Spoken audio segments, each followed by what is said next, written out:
안녕하세요. 저는 박순덕입니다. 62세 나이에 이런 이야기를 하게 될 줄은 꿈에도 몰랐습니다. 30년간 새벽 4시부터 밤 10시까지 식당에서 일하며 모은 돈 3억 5천만 원을 사위가 도박으로 날려버렸어요. 그것도 모자라 딸을 버리고 다른 여자와 살림을 차렸습니다.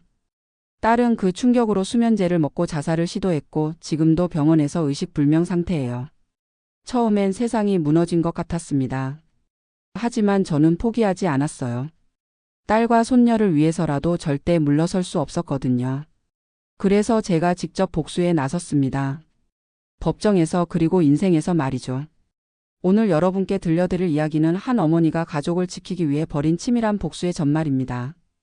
끝까지 들어보시면 정의가 무엇인지 그리고 진정한 모성애가 얼마나 무서운 힘을 가지고 있는지 아실 거예요.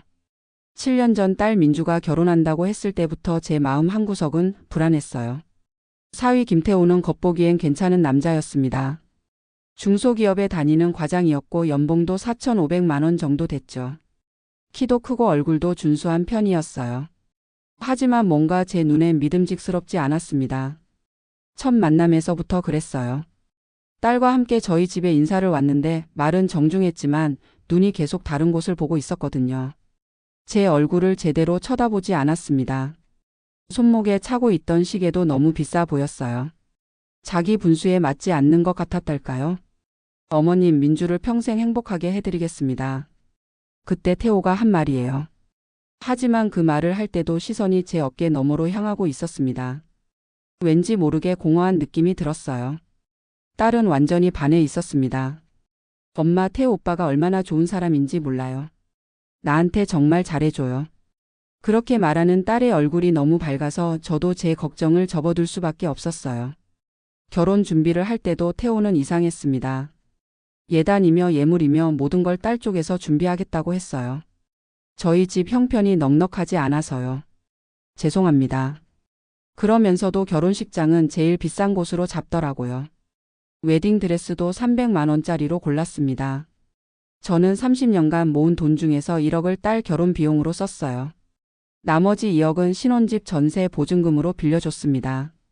그때만 해도 사위가 성실히 갚을 거라고 믿었거든요. 결혼 초기엔 별 문제 없어 보였어요. 가끔 딸네 집에 놀러 가면 태호도 반갑게 맞아줬습니다. 장모님 어서 오세요. 저희가 이렇게 잘 살 수 있는 것도 다 장모님 덕분이에요. 그런 말을 하면서도 어딘가 어색한 미소를 짓곤 했어요. 손녀 하은이가 태어났을 때는 정말 행복했습니다. 태호도 딸바보가 되어서 아이를 예뻐했어요. 장모님, 하은이가 할머니 닮아서 이렇게 예쁜 것 같아요. 그런 말을 들으면 저도 기분이 좋았죠. 하지만 문제는 하은이가 3살 때부터 시작됐어요. 태호가 늦게 들어오는 날이 많아졌습니다. 딸이 전화해도 받지 않는 일이 잦아졌어요. 회사 일이 많아서 그래요, 엄마. 걱정하지 마세요. 딸은 그렇게 말했지만 목소리에 불안이 섞여 있었습니다. 5년 전쯤부터는 딸의 표정이 확연히 달라졌어요. 예전처럼 밝지 않았습니다. 웃어도 눈가에 그늘이 져 있었어요. 딸아, 무슨 일 있니? 물어봐도 아니에요, 괜찮아요 라고만 했습니다. 태호도 점점 예전 같지 않았어요. 제가 딸네 집에 가면 인사만 대충 하고 방으로 들어가 버렸습니다. 예전엔 그래도 차라도 한 잔 대접했는데 말이에요. 딸한테 물어보면 요즘 스트레스가 많대요 라고만 했어요. 진짜 문제를 알게 된 건 2년 전이었습니다. 딸이 갑자기 울면서 전화를 했어요. 엄마, 나 어떻게 해야 하지? 태호가. 그리고는 울음을 터뜨렸습니다. 급하게 딸네 집으로 달려갔죠. 문을 열고 들어가니 집 안이 엉망이었어요. 소파는 뒤집어져 있고 탁자 위에 물건들은 바닥에 떨어져 있었습니다. 딸은 거실 구석에 쪼그리고 앉아서 울고 있었어요. 하은이는 방에서 무서워하며 떨고 있었고요. 딸아, 무슨 일이야? 물어보니 태호가 술을 마시고 와서 난동을 부렸다는 거였어요. 돈 때문에 싸우다가 화가 나서 집안을 뒤엎었다고 했습니다. 그때부터 제가 본격적으로 의심하기 시작했어요. 태호의 행동이 정상이 아니었거든요. 돈 문제로 스트레스를 받는다는 건 뭔가 큰 문제가 있다는 뜻이잖아요. 딸한테 자세히 물어보니 충격적인 사실들이 드러났습니다. 태호가 몇 달 전부터 온라인 도박을 하고 있었다는 거예요. 처음엔 용돈 범위에서 하는 줄 알았는데 점점 금액이 커졌다고 했어요. 엄마, 태호가 내 적금을 해약했어요. 800만 원이나. 딸이 떨리는 목소리로 말했습니다. 그것도 제가 딸을 위해 만들어준 적금이었어요. 태호가 몰래 도장을 가져가서 해약한 거였죠. 그런데 그게 다가 아니에요. 생활비 대출도 5천만 원이나 받았대요. 딸의 말을 듣고 있자니 머리가 어찔했습니다. 도대체 그 돈을 어디에 쓴 거냐고 물어봤더니 전부 도박으로 날렸다는 거였어요. 그래도 그때까지는 설마 했습니다. 아무리 그래도 제가 빌려준 전세금까지는 건드리지 않았을 거라고 생각했거든요. 하지만 제 예상은 완전히 빗나갔어요. 1년 전 딸에게서 절망적인 전화가 왔습니다. 엄마, 미안해요. 정말 미안해요. 딸이 계속 미안하다고만 했어요. 뭐가 미안한지 물어봤더니 한참을 울더니 말하더라고요. 전세금이 없어졌어요. 그 순간 제가 30년간 쌓아온 모든 것이 무너지는 것 같았습니다. 손에 들고 있던 전화기가 떨어질 뻔했어요. 다리에 힘이 빠져서 주저앉고 말았죠. 뭐라고? 전세금이 없어졌다고? 태호가 도박으로 다 날렸어요. 3억을 다. 그 말을 듣는 순간 정말 죽고 싶었습니다. 새벽 4시부터 밤 10시까지 30년간 하루도 쉬지 않고 일해서 모은 돈이었어요. 허리가 아파도 다리가 부어도 참고 일했던 그 세월이 한순간에 물거품이 된 거였습니다. 급하게 딸네 집으로 달려갔어요. 가는 길에 온갖 생각이 다 들었습니다. 어떻게 이런 일이? 내가 뭘 잘못했길래? 딸네 집에 도착해서 태호를 만났을 때 그 잔은 뻔뻔했습니다. 장모님 죄송합니다. 제가 실수를. 말은 죄송하다고 하면서도 눈에는 미안한 기색이 전혀 없었어요. 실수? 3억이 실수야? 제가 소리를 질렀더니 태호가 짜증스럽다는 표정을 짓더라고요. 큰 소리 내봤자 달라질 것도 없잖아요. 이미 벌어진 일인데. 그 말을 듣는 순간 정말 저자를 죽이고 싶었습니다. 30년 세월을 하루아침에 날려놓고도 저런 태도라니요. 하지만 참았어요. 딸과 손녀 생각 때문에 말이죠. 그럼 어떻게 할 거야? 이 돈을 언제 갚을 건데? 갚긴 갚겠죠. 시간이 좀 걸릴 뿐이에요. 태호의 대답은 더욱 기가 막혔습니다. 구체적인 계획도 없이 그냥 갚겠다는 거였어요. 딸은 그 자리에서 계속 울기만 했어요. 엄마 미안해요. 정말 미안해요. 딸이 미안해할 일이 아닌데 말이죠. 잘못한 건 태호인데 왜 딸이 미안해하는지. 그날부터 저희 집 분위기는 완전히 바뀌었습니다. 딸은 죄책감에 시달렸고 저는 분노와 절망감에 휩싸였어요. 30년간 모은 전 재산이 날아간 현실을 받아들이기가 쉽지 않았거든요. 태호는 그 이후로도 계속 도박을 했습니다. 돈이 떨어지면 또 다른 곳에서 빌려왔어요. 불법 사채까지 손을 댔더라고요. 빚이 눈덩이처럼 불어났습니다. 6개월 후에는 더 충격적인 일이 벌어졌어요. 태호가 회사 공금을 횡령했다가 걸린 거예요. 1,200만 원을 가져다 도박에 쓴 거였죠. 당연히 해고됐습니다. 직장을 잃은 태호는 더욱 거칠어졌어요. 집에서 딸한테 화풀이를 하기 시작했습니다. 내가 벌어오지도 못하면서 잔소리만 하냐. 그러면서 딸을 때리기까지 했어요. 딸이 상처투성이가 되어서 제게 전화했을 때 정말 분노가 치밀었습니다. 딸아, 당장 그 집을 나와. 엄마한테 와. 하지만 딸은 고개를 저었어요. 엄마, 하은이 때문에 못 나가요. 하은이 아빠인데. 그런 딸을 보고 있자니 가슴이 찢어지는 것 같았어요. 어떻게 저런 자와 같이 살 수 있을까 싶었지만 딸의 입장에서는 쉽지 않은 일이었겠죠. 아이 아빠이기도 하고 이혼을 한다면 더 복잡해지니까요. 하지만 태호의 악행은 거기서 끝나지 않았습니다. 더 큰 충격이 기다리고 있었어요. 딸이 극단적인 선택을 하게 만든 결정적인 사건이 일어났거든요. 어느 날 딸이 태호의 휴대폰을 보게 됐다고 해요. 그런데 거기에 다른 여자와 주고받은 메시지들이 있었다는 거예요. 단순한 외도가 아니라 아예 동거를 약속한 내용들이었죠. 당신 아내가 죽든 말든 상관없어. 우리 빨리 같이 살자. 그런 내용의 메시지들이었다고 했어요. 딸이 그걸 보고 충격을 받아서 태호에게 따졌더니 뭐라고 했는지 아세요? 알면 뭐 어쩔 건데? 어차피 우리 관계는 끝났어. 그러면서 딸 앞에서 당당하게 그 여자한테 전화를 했다는 거예요. 여보, 집에 와도 돼. 이제 공개해도 상관없어. 그 순간 딸의 마음은 완전히 무너졌을 겁니다. 남편의 배신 그리고 30년간 제가 모은 돈까지 날린 죄책감. 딸이 감당하기에는 너무 큰 상처였겠죠. 그날 밤 딸은 수면제를 과다 복용했습니다. 다행히 하은이가 엄마가 안 일어나요라고 119에 신고해서 발견됐어요. 6살 아이가 엄마의 목숨을 구한 거였죠. 병원에서 연락을 받고 달려갔을 때 딸은 이미 의식불명 상태였어요. 중환자실 침대에 누워있는 딸을 보는 순간 제 마음도 무너졌습니다. 내가 딸을 이렇게 만들었구나. 의사는 언제 깨어날지 모른다고 했어요. 뇌에 손상이 있을 수도 있다고 했습니다.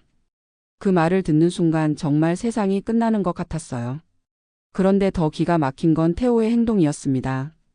딸이 의식불명으로 누워있는데도 병원에 거의 오지 않았어요. 하루 종일 저 혼자서 딸을 지켜봤죠. 일주일 후 태호가 병원에 나타났는데 혼자 오지 않았어요. 키가 크고 화장을 진하게 한 여자와 함께 왔더라고요. 그 여자가 바로 이지영이었습니다. 장모님, 이분은 지영 씨예요. 태호가 뻔뻔하게 소개하더라고요. 지영이라는 여자는 저한테 인사도 제대로 하지 않았어요. 그냥 고개만 살짝 까닥했을 뿐이죠. 이제 민주랑은 이혼 절차를 밟을 거예요. 태호가 의식불명인 딸 앞에서 그런 말을 하는 거예요. 지영 씨와 새 출발을 하려고 합니다. 그 순간 저는 정말 그 자의 목을 조르고 싶었습니다. 아내가 죽어가고 있는데도 다른 여자를 데려와서 이혼 얘기를 하다니요. 어떻게 인간이 저럴 수 있는지 이해할 수가 없었어요. 간병비는 더 이상 못 내겠어요. 장모님이 알아서 하세요. 태호가 그런 말까지 했습니다. 제 딸인데 제가 알아서 하라고 하더라고요. 그러면서 지영이와 함께 유유히 사라졌어요. 그날 밤 저는 딸 침대 옆에서 밤새 울었습니다. 30년간 모은 돈도 다 날아갔고 딸은 의식불명이고 사위는 다른 여자와 눈앞에서 새 출발을 한다고 하고 정말 절망적이었어요. 하지만 그 절망 속에서 하나의 다짐이 생겼습니다. 절대로 이대로 당하고 살 수는 없다. 딸과 손녀를 위해서라도 제가 나서야 한다는 생각이 들었어요. 그래서 저는 본격적인 준비를 시작했습니다. 우선 태호와 지영의 모든 행동을 기록하기 시작했어요. 스마트폰 사용법을 배워서 몰래 녹음도 하고 사진도 찍었습니다. 법률 사무소도 찾아갔어요. 처음에는 변호사가 제 이야기를 반신반의했습니다. 하지만 제가 준비한 증거들을 보여주자 태도가 완전히 달라지더라고요. 어머님, 이 정도면 충분히 승소할 수 있습니다. 변호사의 말을 듣고 처음으로 희망이 생겼어요. 법이 제 편에 서 있다는 것을 알았거든요. 태호의 과거를 파헤치기 시작했습니다. 그자가 다니던 회사에 직접 찾아가서 공금 횡령 사실을 확인했어요. 도박 사이트 이용 내역도 모두 수집했습니다. 정확히 얼마를 잃었는지 언제부터 시작했는지 다 알아냈죠. 불법 사채 업체와의 거래 내역도 찾아냈어요. 태호가 얼마나 깊은 늪에 빠져 있는지 정확히 파악했습니다. 빚이 2억이 넘더라고요. 지영에 대해서도 조사했습니다. 그 여자가 일하는 룸살롱 직원들한테 정보를 얻었어요. 지영이 과거에 여러 남자들을 상대로 사기를 쳤다는 것을 알아냈죠. 탈세 사실도 확인했습니다. 불법 체류 외국인들을 고용한 것도 증거를 잡았어요. 지영이 태호를 조종해서 더 많은 돈을 쓰게 만든 과정도 녹음으로 확보했습니다. 6개월간의 치밀한 준비 끝에 드디어 법정 공방을 시작했어요. 태호를 상대로 3억 8,800만 원의 손해배상 청구 소송을 냈습니다. 동시에 사기와 횡령 혐의로 형사고발도 했어요. 지영도 공동 불법행위자로 함께 고소했습니다. 태호와 지영이 거주하는 집에 대해서는 명도소송도 신청했어요. 법원에서 가압류 결정이 나오면서 태호의 모든 재산이 동결됐습니다. 태호와 지영은 그제서야 사태의 심각성을 깨달았나 봐요. 저한테 전화를 해서 합의를 하자고 했습니다. 장모님, 우리가 잘못했어요. 그러니까 고소를 취하해 주세요. 하지만 저는 단호했어요. 이미 늦었어. 법정에서 끝까지 가자. 30년간 당한 모든 것을 다 갚아주겠다고 마음먹었거든요. 언론에도 제보했습니다. 30년 저축 날린 사위의 모렴치함이라는 기사가 나갔어요. 사회적 관심이 높아지면서 태호와 지영은 더욱 궁지에 몰렸습니다. 태호는 새 직장을 구하려 했지만 번번이 실패했어요. 제가 면접 회사들에게 그의 전과를 제보했거든요. 어디를 가도 취업이 안 되자 태호는 점점 다급해졌습니다. 지영이 일하는 룸살롱에는 세무조사와 출입국 단속이 들어갔어요. 불법 체류 외국인 고용과 탈세 혐의로 영업정지를 당했습니다. 지영은 수입원을 잃었죠. 둘 사이에는 서로를 탓하며 균열이 생기기 시작했어요. 태호는 지영 때문에 이렇게 됐다고 했고 지영은 태고가 무능해서 그렇다고 했습니다. 저는 그 모든 상황을 지켜보며 속이 시원했어요. 태고의 부모와 형제들에게도 그동안의 행적을 모두 알렸습니다. 가족들조차 태호를 외면하기 시작했어요. 태호가 어디를 가든 장모 돈 날린 놈이라는 소문이 따라다녔습니다. 지영에게도 과거 피해를 본 남성들의 가족들이 찾아가서 항의했어요. 룸살롱 업계에서도 문제 많은 여자로 소문이 났습니다. 새 일자리를 구하기 어려워졌죠. 드디어 재판이 시작됐어요. 첫 공판부터 저는 완벽하게 준비된 증거들을 제출했습니다. 태호의 도박 내역, 횡령 증거, 지영과의 불륜 관계까지 모든 것이 낱낱이 드러났어요. 태고의 변호사는 경제적 어려움 때문에 어쩔 수 없었다고 변명했지만 소용없었습니다. 법정에서 태호는 장모님 정말 죄송합니다. 용서해 주세요라고 빌었어요. 하지만 저는 차가웠습니다. 30년 전에 우리 민주한테 프로포즈할 때 뭐라고 했지? 평생 행복하게 해주겠다고 했잖아. 그 약속은 어디 갔어? 이제 당신이 평생 갚으면서 살아봐. 1심에서 완전 승소했습니다. 3억 8,800만 원과 위자료 5천만 원, 총 4억 3,800만 원 배상 판결이 나왔어요. 태호의 모든 재산이 강제 집행됐습니다. 향후 수입의 50%도 20년간 압류됐어요. 형사 재판에서도 태호는 사기와 횡령 혐의로 실형 2년을 받았습니다. 지영은 사기와 탈세, 불법 고용 혐의로 실형 1년 6개월과 출국 명령을 받았어요. 가장 중요한 것은 손녀 하은이의 친권을 제가 가져온 것이었어요. 태호의 아동 방치와 부적절한 양육 환경을 증거로 제출해서 가정법원에서 친권 변경 결정을 받았습니다. 태고가 법정에서 살려달라고 빌 때 저는 냉정하게 말했어요. 자업자득이야. 30년간 참았던 모든 화가 그 한마디에 담겨 있었습니다. 태호는 교도소에 수감됐고 지영은 강제 출국당했어요. 태고의 가족들도 그를 완전히 포기하고 연을 끊었습니다. 출소 후에도 전과자 신분으로 제대로 된 취업은 어려울 거예요. 평생 빚을 갚으며 살아야 하는 처지가 된 거죠. 지영은 한국 재입국이 영구적으로 지되고 본국에서도 한국에서의 범죄 이력 때문에 제대로 된 일자리를 구하기 어려워졌습니다. 두 사람 모두 과거의 악행에 대한 정당한 대가를 치르게 된 거예요. 저는 이 모든 과정을 지켜보며 정의는 늦더라도 반드시 실현된다는 것을 확신했습니다. 그런데 정말 기적 같은 일이 일어났어요. 법정 싸움이 끝나고 3개월 후 딸 민주가 의식을 회복한 겁니다. 1년 반 동안 의식불명이었는데 갑자기 눈을 뜬 거였어요. 엄마. 딸이 처음으로 제 이름을 부를 때 저는 울음을 참을 수 없었습니다. 정말 하늘이 도운 것 같았어요. 그동안 얼마나 간절히 기다렸는지 모릅니다. 하지만 딸이 깨어난 후의 상황은 쉽지 않았어요. 남편의 배신과 자신의 극단적 선택에 대한 기억이 돌아오면서 딸은 심한 죄책감에 시달렸습니다. 엄마, 내가 엄마 돈을 다 날려버렸어요. 어떻게 용서를 구해야 할지. 딸이 자책하는 모습을 보니 가슴이 아팠어요. 딸아, 내가 잘못한 게 아니야. 내 남편이 잘못한 거지. 하지만 딸은 쉽게 자신을 용서하지 못했습니다. 손녀 하은이도 많은 상처를 받았어요. 엄마가 쓰러진 충격, 아빠와 다른 여자가 함께 사는 것을 본 트라우마까지. 6살짜리 아이가 감당하기에는 너무 큰 상처들이었죠. 처음에는 할머니인 저에게도 제대로 마음을 열지 않았어요. 할머니, 우리 엄마 언제 깨어나요? 그런 질문을 계속 했었는데 엄마가 깨어난 후에도 불안해했습니다. 엄마가 또 잠들면 어떡해요? 저는 딸과 손녀 모두를 천천히 보듬어야 했어요. 우선 딸에게는 그동안의 모든 일들을 차근차근 설명해 줬습니다. 태호가 어떤 짓들을 했는지, 제가 어떻게 복수했는지 말이에요. 엄마가 나를 위해서 그런 일을 다 해주셨어요? 딸이 눈물을 흘리며 물었습니다. 당연하지. 넌 내 딸이잖아. 엄마가 널 지키지 누가 지키겠니? 하은이에게는 더욱 조심스럽게 접근했어요. 하은아, 이제 할머니하고 엄마하고 셋이 같이 살자. 아빠는 어디 갔어요? 아빠는 잘못해서 멀리 가게 됐어. 하은이가 아빠를 찾을 때마다 가슴이 아팠지만 진실을 말할 수는 없었어요.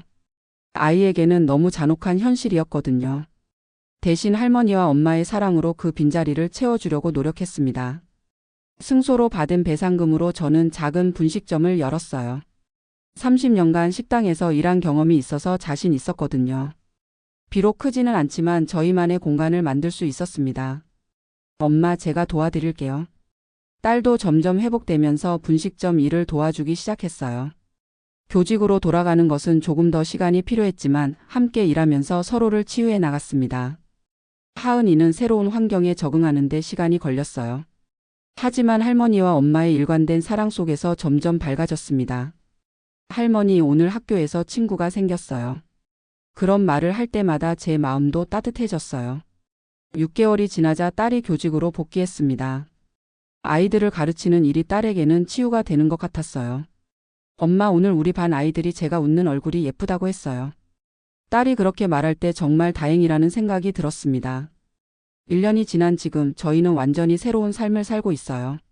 아침마다 분식점에서 김밥을 말고 딸은 학교에 가고 하은이는 유치원에 갑니다. 평범하지만 행복한 일상이죠. 저녁에는 세 모녀가 함께 저녁을 먹으며 하루를 마무리해요. 할머니, 오늘 만든 김밥이 제일 맛있었어요. 하은이가 그런 말을 할 때마다 저는 행복합니다. 딸도 많이 달라졌어요. 예전처럼 밝은 웃음을 되찾았습니다. 엄마, 정말 고마워요. 엄마가 아니었다면 저희는 어떻게 됐을지.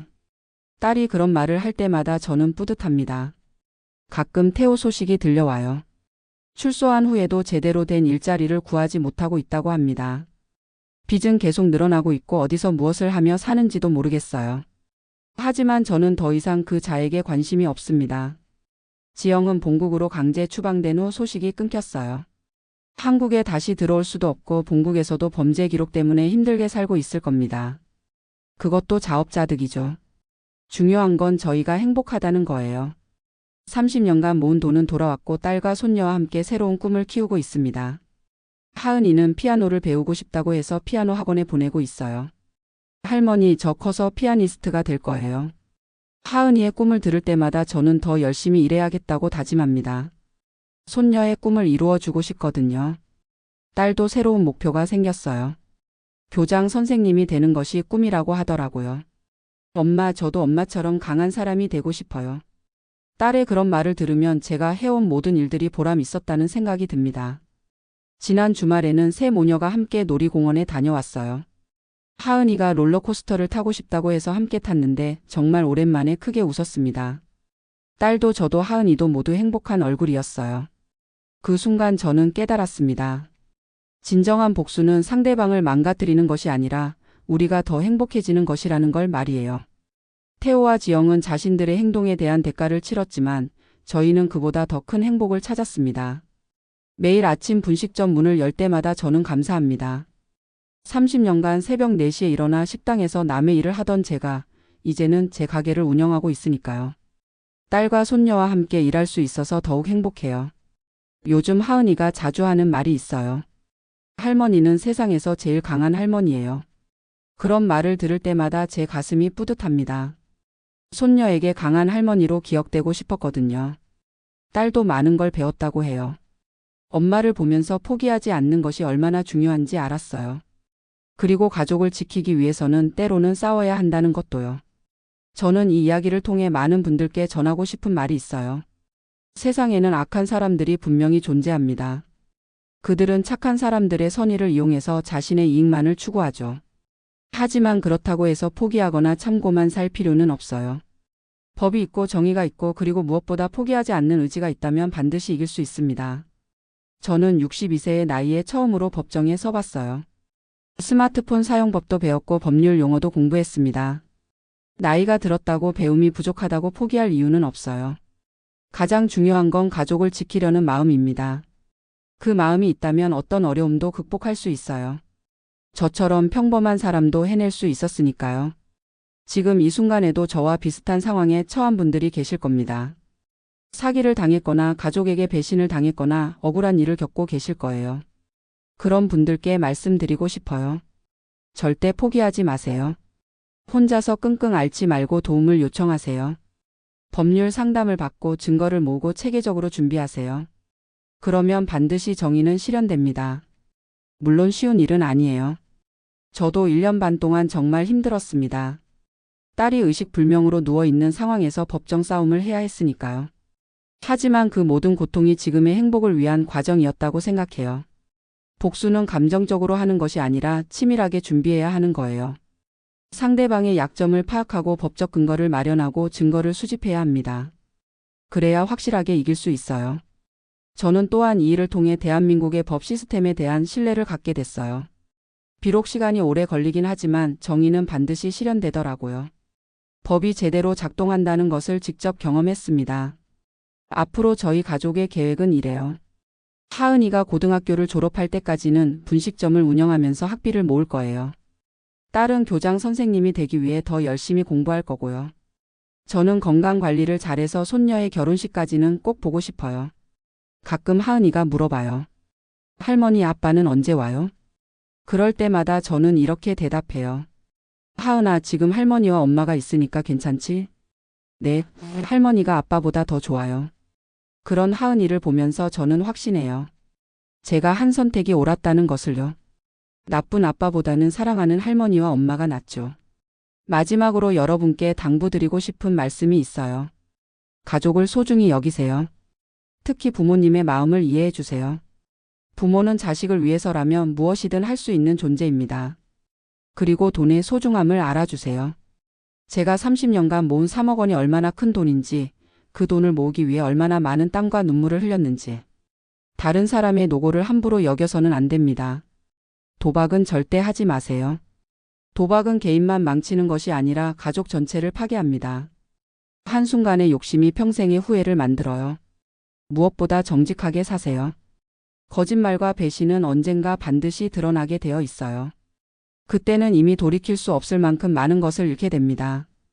저는 이제 평범한 일상이 얼마나 소중한지 알아요. 아침에 딸과 손녀가 다녀오겠습니다 라고 인사하는 것. 저녁에 함께 둘러앉아 밥을 먹는 것. 주말에 함께 영화를 보러 가는 것.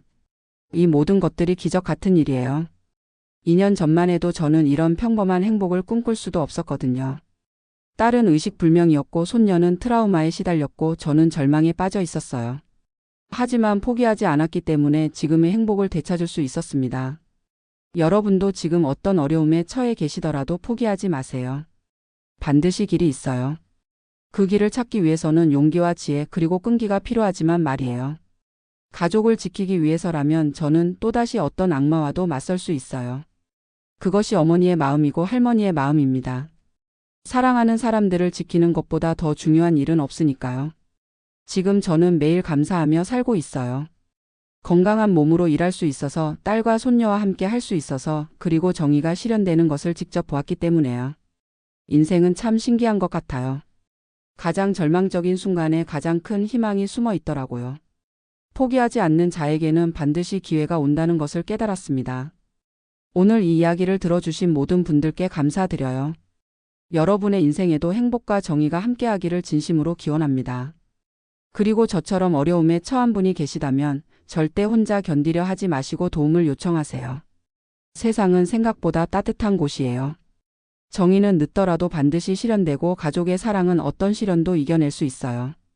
저와 제 가족이 그 증거입니다. 감사합니다.